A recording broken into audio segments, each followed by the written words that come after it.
सो hi everyone जी की हाल चाल। मैं राजन चौधरी मंजिल इमीग्रेशनस ਤੋਂ ਅੱਜ ਹਾਜ਼ਰ ਹੋਇਆ ਤੁਹਾਡੇ ਵਾਸਤੇ ਕੁਝ ਨਵੇਂ ਅਪਡੇਟਸ ਲੈ ਕੇ। ਜਿਹੜੇ ਵੀ ਸਟੂਡੈਂਟਸ ਕੈਨੇਡਾ ਜਾ ਕੇ ਪੜ੍ਹਨਾ ਚਾਹੁੰਦੇ ਨੇ, ਮੇਰੇ ਕੋਲ ਲਾਇਲਿਸਟ ਕਾਲਜ ਮਿਸੀਸਾਗਾ ਕੈਂਪਸ ਦਾ ਇੱਕ ਅਪਡੇਟ ਸੀਗਾ ਮਈ 2022 ਇਨਟੇਕ ਵਾਸਤੇ।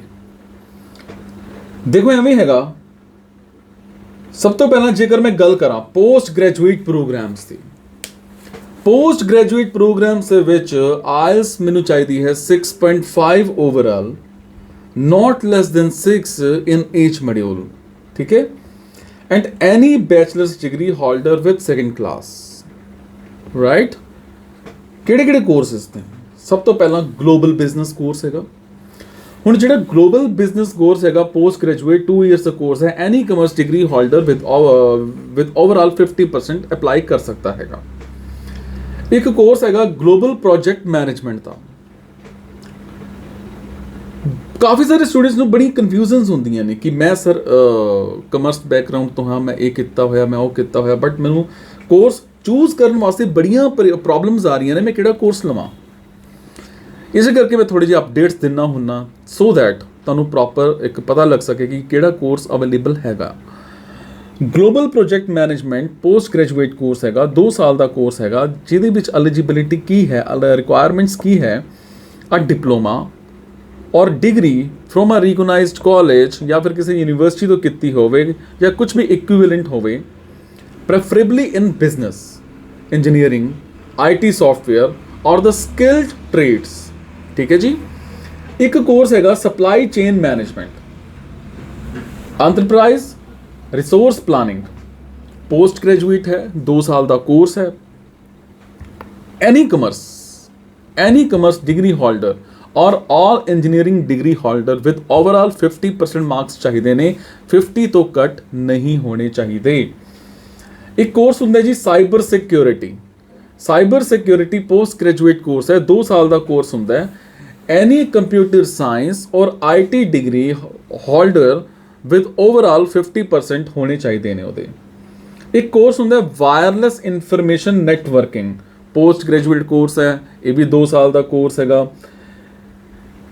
ਕੰਪਿਊਟਰ ਸਾਇੰਸ ਦੇ ਵਿੱਚ ਐਨੀ ਕੰਪਿਊਟਰ ਸਾਇੰਸ IT ਔਰ ਡਿਗਰੀ ਹੋਲਡਰ ਵਿਦ ਓਵਰਆਲ 50% ਇਹਦੇ ਵਿੱਚ ਚਾਹੀਦੇ ਨੇ ਸਾਨੂੰ। ਇਸ ਤੋਂ ਇਲਾਵਾ ਕਲਾਊਡ ਕੰਪਿਊਟਿੰਗ ਦਾ ਕੋਰਸ ਹੁੰਦਾ ਹੈ। ਹੁਣ ਜਿਹੜਾ ਕਲਾਊਡ ਕੰਪਿਊਟਿੰਗ ਦਾ ਕੋਰਸ ਹੈਗਾ ਪੋਸਟ ਗ੍ਰੈਜੂਏਟ ਕੋਰਸ ਹੈਗਾ, 2 ਸਾਲ ਦਾ ਕੋਰਸ ਹੈਗਾ। ਤੁਸੀਂ BE BTech in computers IT ਜਾਂ BCA MCA ਕਰ ਰੱਖੀ ਹੋਣੀ ਚਾਹੀਦੀ ਹੈ, ਪਰ 50% ਮਾਰਕਸ ਚਾਹੀਦੇ ਹੀ ਚਾਹੀਦੇ ਨੇ।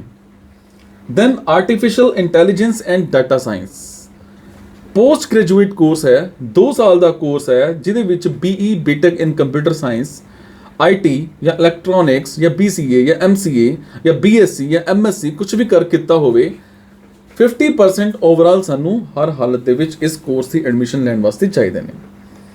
Then project management post graduate course ਹੈ, 1 ਸਾਲ ਦਾ ਕੋਰਸ ਹੈ। Any commerce and engineering degree ਕੋਈ ਵੀ ਕੁਝ ਵੀ ਕਰ ਰੱਖਾ ਹੋਵੇ with overall 55% marks, 55% marks, ठीक है। then supply chain management global logistics post graduate course है, 1 ਸਾਲ ਦਾ ਕੋਰਸ ਹੈ। any commerce degree ਜਾਂ ਫਿਰ any engineering degree ਕਰ ਰੱਖੀ ਹੋਵੇ with overall 50% marks ਚਾਹੀਦੇ ਨੇ। IELTS ਮੈਂ ਤੁਹਾਨੂੰ ਪਹਿਲਾਂ ਸਾਰਿਆਂ ਨੂੰ ਦੱਸ ਦਿੱਤੀ ਹੈ ਕਿ 6.5 overall ਚਾਹੀਦੀ ਹੈ, not less than 6 in each module। ਇੱਕ ਕੋਰਸ ਹੈ hospitality management Canadian hotel and resort, ਠੀਕ ਹੈ ਜੀ, ਪੋਸਟ ਗ੍ਰੈਜੂਏਟ ਕੋਰਸ ਹੈ, 2 ਸਾਲ ਦਾ ਕੋਰਸ ਹੈ। ਐਲੀਜੀਬਿਲਿਟੀ ਕੀ ਹੈ, ਰਿਕੁਆਇਰਮੈਂਟ ਕੀ ਹੈ ਕਿ bachelors degree required in hospitality, ਠੀਕ ਹੈ, ਇਹ ਤੁਸੀਂ ਕੀਤਾ ਹੋਣਾ ਚਾਹੀਦਾ ਹੈ। ਦੈਨ ਕੁਆਲਿਟੀ ਇੰਜੀਨੀਅਰਿੰਗ ਮੈਨੇਜਮੈਂਟ, ਇਹ ਕੋਰਸ ਹੈਗਾ ਪੋਸਟ ਗ੍ਰੈਜੂਏਟ 2 ਸਾਲ ਦਾ ਕੋਰਸ ਹੈ, ਔਰ ਡਿਪਲੋਮਾ ਔਰ degree in information technology, software engineering और manufacturing from a recognised college और यूनिवर्सिटी और कुछ भी इक्विवेलेंट तुसी कर रखा होवे। एक कोर्स हैगा computer software and database development, post graduate course है, 2 साल का कोर्स है। ਔਰ ਤੁਸੀਂ ਇਹਦੇ ਵਿੱਚ ਅ ਡਿਪਲੋਮਾ ਔਰ a degree in information technology from a recognised college ਔਰ ਯੂਨੀਵਰਸਿਟੀ ਕਰ ਰੱਖਿਆ ਹੋਵੇ ਜਾਂ ਕੁਝ ਐਸਾ ਇਕੁਇਵਲੈਂਟ ਕਰ ਰੱਖਿਆ ਹੋਵੇ। ਹੁਣ ਮੈਂ ਗੱਲ ਕਰਾਂਗਾ diploma programs the. IELTS 6 not less than 6 bands for SGS, ठीक है। IELTS 6 not less than 5.5 in one module for non SGS। बड़िया प्रॉब्लम्स ਹੁੰਦੀਆਂ ਨੇ। मैं एड्स देखता हूं ना, कहते हैं कि 5.5 भी चल जाएगा जी, पर बच्चों ਨੂੰ ਇਹ ਨਹੀਂ ਦੱਸਿਆ ਜਾਂਦਾ ਕਿ SGS ਚ ਲੱਗੇਗੀ ਕਿ non SGS ਚ ਲੱਗੇਗੀ। ਤਾਂ ਬਿਲਕੁਲ ਧਿਆਨ ਨਾਲ ਸੁਣਿਓ ਕਿ ਜੇਕਰ SGS ਦੇ ਵਿੱਚ ਫਾਈਲ ਲਾਉਣੀ ਹੈ ਤਾਂ 6 ਸਾਨੂੰ ਓਵਰਆਲ ਚਾਹੀਦੇ ਨੇ, ਕਿਸੇ ਵੀ ਮੋਡਿਊਲ ਦੇ ਵਿੱਚ 6 ਤੋਂ ਘੱਟ ਨਹੀਂ ਹੋਣੇ ਚਾਹੀਦੇ। ਜੇਕਰ ਤੁਹਾਡੇ ਕਿਸੇ ਵੀ ਮੋਡਿਊਲ ਦੇ ਵਿੱਚ 5.5 ਮਾਰਕਸ ਹੈਗੇ ਨੇ ਤਾਂ ਤੁਸੀਂ ਫਾਈਲ ਆਪਣੀ ਨਾਨ SGS ਦੇ ਵਿੱਚ ਲਵਾ ਰਹੇ ਹੋ, ਠੀਕ ਹੈ। ਹੁਣ ਇਹਦੇ ਵਿੱਚ ਕਿਹੜੇ ਕਿਹੜੇ ਡਿਪਲੋਮਾ ਪ੍ਰੋਗਰਾਮਸ ਨੇ? ਸਭ ਤੋਂ ਪਹਿਲਾਂ ਕੰਪਿਊਟਰ ਸਿਸਟਮ ਟੈਕਨੀਸ਼ੀਅਨ ਡਿਪਲੋਮਾ 2 ਸਾਲ ਦਾ ਹੈਗਾ, ਜਿਹਦੇ ਵਿੱਚ +2 ਚਾਹੀਦੀ ਹੈ ਵਿਦ ਮੈਥਮੈਟਿਕਸ, +2 ਵਿਦ ਮੈਥਮੈਟਿਕਸ, ਔਰ ਜਾਂ ਫਿਰ ਆਪਾਂ ਨੇ ਕੋਈ 3 ਸਾਲ ਦਾ ਕੋਈ ਕੰਪਿਊਟਰ ਇੰਜੀਨੀਅਰਿੰਗ ਡਿਪਲੋਮਾ ਕਰ ਰੱਖਿਆ ਹੋਵੇ ਵਿਦ 55% ਜਾਂ ਉਸ ਤੋਂ ਉੱਪਰ ਹੋਣੇ ਚਾਹੀਦੇ ਆ, ਪਰ ਕਿਸੇ ਵੀ ਸਬਜੈਕਟ ਦੇ ਵਿੱਚ 50 ਤੋਂ ਥੱਲੇ ਨਹੀਂ ਹੋਣੇ ਚਾਹੀਦੇ। ਦੈਨ ਇੱਕ ਬਿਜ਼ਨਸ ਦਾ ਕੋਰਸ ਹੈ, ਡਿਪਲੋਮਾ ਹੈਗਾ, 2 ਸਾਲ ਦਾ ਕੋਰਸ ਹੈ, +2 ਚਾਹੀਦੀ ਹੈ ਕਮਰਸ ਦੇ ਵਿੱਚ, 55% ਇਹਦੇ ਓਵਰਆਲ ਚਾਹੀਦੇ ਨੇ। ਨੋ ਸਬਜੈਕਟ ਮਾਰਕਸ ਲੈਸ ਦੈਨ 50, ਕਿਸੇ ਵੀ ਸਬਜੈਕਟ ਦੇ ਵਿੱਚ 50 ਤੋਂ ਘੱਟ ਮਾਰਕਸ ਨਹੀਂ ਹੋਣੇ ਚਾਹੀਦੇ। ਦੈਨ ਮੈਂ ਗੱਲ ਕਰਾਂਗਾ ਬਿਜ਼ਨਸ ਸੇਲਸ ਐਂਡ ਮਾਰਕੀਟਿੰਗ ਤੇ। ਹੁਣ business sales and marketing diploma ਜਿਹੜਾ ਹੈਗਾ 2 ਸਾਲ ਦਾ ਹੈਗਾ, ਐਂਡ +2 ਕਮਰਸ ਕੀਤੀ ਹੋਣੀ ਚਾਹੀਦੀ ਹੈ ਵਿਦ 55% ਮਾਰਕਸ ਜਾਂ ਉਸ ਤੋਂ ਉੱਪਰ ਹੋਣੇ ਚਾਹੀਦੇ ਨੇ, ਕਿਸੇ ਵੀ ਸਬਜੈਕਟ ਦੇ ਵਿੱਚ 50 ਤੋਂ ਘੱਟ ਨਹੀਂ ਹੋਣੇ ਚਾਹੀਦੇ। ਇਹਦੇ ਵਿੱਚ ਐਪਲੀਕੇਸ਼ਨ ਫੀਸ $100 ਹੈਗੀ ਹੈ। IELTS ਦੀ ਜੇ ਮੈਂ ਗੱਲ ਕਰਾਂ ਰਿਕੁਆਇਰਮੈਂਟਸ ਦੀ, ਡਿਪਲੋਮਾ 2 ਸਾਲ ਦਾ, ਐਡਵਾਂਸ ਡਿਪਲੋਮਾ ਪ੍ਰੋਗਰਾਮਸ 3 ਸਾਲ ਦਾ, ਐਂਡ ਸਰਟੀਫਿਕੇਟ 1 ਸਾਲ ਦਾ। Minimum IELTS score 6 bands not less than 6 for SGS category, ठीक है। डिप्लोमा 2 साल ਦਾ, ਐਡਵਾਂਸ ਡਿਪਲੋਮਾ ਪ੍ਰੋਗਰਾਮਸ 3 ਸਾਲ ਦਾ, ਐਂਡ ਸਰਟੀਫਿਕੇਟ 1 ਸਾਲ ਦਾ। Minimum IELTS score 6 band not less than 5.5 in one module, ठीक है, for general category। then post graduate diploma programmes post 1 साल ਦਾ, and fast track minimum IELTS score band 6.5 overall चाहिए, not less than 6 in each module, किसी भी module ਦੇ ਵਿੱਚ 6 ਤੋਂ ਘੱਟ ਨਹੀਂ ਹੋਣੇ ਚਾਹੀਦੇ। ਇੱਕ ਹੁੰਦਾ program health nursing degree program, minimum IELTS requirement 6.5 band ਚਾਹੀਦੇ ਨੇ ਓਵਰਆਲ, ਕਿਸੇ ਵੀ ਮੋਡਿਊਲ ਦੇ ਵਿੱਚ 6 ਤੋਂ ਘੱਟ ਨਹੀਂ ਹੋਣੇ ਚਾਹੀਦੇ। ਦੈਨ ਪੀਟੀ ਕਿਸੇ ਵੀ ਬੱਚੇ ਨੇ ਜੇ ਕਰ ਰੱਖੀ ਹੈ, ਹੁਣ ਪੀਟੀ ਵਾਸਤੇ ਕੀ ਹੁੰਦਾ ਹੈ ਜੀ? डिप्लोमा 2 साल ਦਾ, ਐਡਵਾਂਸ ਡਿਪਲੋਮਾ ਪ੍ਰੋਗਰਾਮਸ 3 ਸਾਲ ਦਾ, ਐਂਡ ਸਰਟੀਫਿਕੇਟ 1 ਸਾਲ ਦਾ। ਓਵਰਆਲ 54 ਸਕੋਰਸ ਚਾਹੀਦੇ ਨੇ। ਪੋਸਟ ਗ੍ਰੈਜੂਏਟ ਡਿਪਲੋਮਾ ਪ੍ਰੋਗਰਾਮਸ 1 ਸਾਲ, ਐਂਡ ਫਾਸਟ ਟਰੈਕ ਵਾਸਤੇ 60 ਓਵਰਆਲ ਸਕੋਰ ਚਾਹੀਦੇ ਨੇ। ਦੈਨ ਐਕੈਡੈਮਿਕ ਰਿਕੁਆਇਰਮੈਂਟਸ ਦੀ ਜੇਕਰ ਮੈਂ ਗੱਲ ਕਰਾਂ, a good academic 50% and above, 50% ਤੋਂ ਉੱਪਰ ਨੰਬਰ ਹੋਣੇ ਚਾਹੀਦੇ ਨੇ, will have a prospective chance to get admit, plus visa gap in studies can not be more than 2 years। 2 साल तो ऊपर का गैप नहीं होना चाहिए for undergraduates, and not more than 5 years for graduates. More than 5 will be subject to discretion, ठीक है।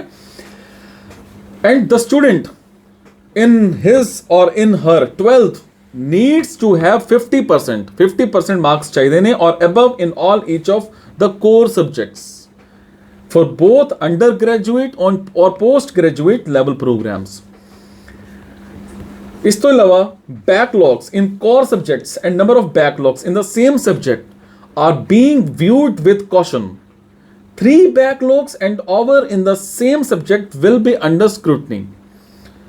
Then मैं गल करा maximum number of 6 to 8 backlogs will be accepted for 12 plus 4 maximum, 6 to 8 backlogs and 12 plus 3 maximum 4 backlogs, ठीक है। Minimum 50% marks चाहिए ने या इस तो ऊपर होने चाहिए ने हायर सेकंड क्लास वास्ते इज मस्ट। एंड जी प्रायोरिटी है 60% तो ऊपर वाले बच्चों ਨੂੰ ਦਿੱਤੀ ਜਾ ਰਹੀ ਹੈ। ਸੋ ਇਹ ਕੁਝ ਇਨਫੋਰਮੇਸ਼ਨ ਸੀਗੀਆਂ ਜੀ, ਸੋਚਾ ਤੁਹਾਡੇ ਨਾਲ ਸ਼ੇਅਰ ਕੀਤੀਆਂ ਜਾਣ। ਉਮੀਦ ਕਰਦਾ ਕਾਫੀ ਹੱਦ ਤੱਕ ਤੁਹਾਨੂੰ ਸਮਝ ਵੀ ਆ ਗਈਆਂ ਹੋਣਗੀਆਂ। ਤੁਹਾਨੂੰ ਕਿਸੇ ਵੀ ਤਰ੍ਹਾਂ ਦਾ ਡਾਊਟ ਹੈਗਾ, ਕਿਸੇ ਵੀ ਤਰ੍ਹਾਂ ਦਾ ਕੋਈ ਵੀ ਪ੍ਰੋਬਲਮ ਹੈਗੀ ਹੈ, ਤੁਸੀਂ ਆਪਣੀ ਪ੍ਰੋਫਾਈਲ ਸਾਡੀ ਬ੍ਰਾਂਚ ਮੰਜ਼ਿਲ ਆ ਕੇ ਵਿਜ਼ਿਟ ਕਰ ਸਕਦੇ ਹੋ, ਪ੍ਰੋਫਾਈਲ ਲੈ ਕੇ ਆ ਸਕਦੇ ਹੋ, ਮੈਨੂੰ ਮਿਲ ਸਕਦੇ ਹੋ।